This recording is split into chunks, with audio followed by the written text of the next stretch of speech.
រឿងកុលាបប៉ៃលិន គ្រានោះព្រះសូរ្យទេវបុត្រទ្រង់គង់លើវិមានកែវផលិតភ្លេក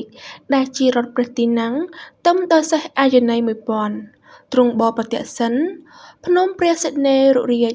តាំងអំពីទិសបូព៌ា យាត្រាសំដៅទៅទិសបស្ចិម តាមចក្ររាសីនៃសូរ្យចក្រវាឡ លុះដល់កំណត់បុត្រព្រះរាជរថ ចូលបាំងជ្រុងមហាបូពតា រស្មីព្រះសុរិយា ក៏ច្រៀងជ្រេចូលកាន់សន្ធិយារាត្រី នាវេលានោះជាខាងខ្នើត 15 កើតខែកត្តិក ឆ្នាំច ចត្វាស័ក ពុទ្ធសករាជ 2470 ព្រះចន្ទទេវបុត្រយាងឡើងគង់លើវិមានប្រាក់ ជារាជរថព្រះទីន័ង បរចេញមកពីទិសបូព៌ា ឆ្លុះពន្លឺពណ៌ប្រាក់ ទៅសព្វផែនបូស្ធា ព្រះចន្ទ្រា ហាក់ដូចជាមាងមើលមកយ៉ាងស្រស់ញញឹម ឆ្ពោះទៅលើដំបូលគេហស្ថានមួយនៅខាងលិចផ្សារស្វាយប៉ោ ដែលជាផ្សារវិលក្នុងទីរួមខេត្តបាត់ដំបង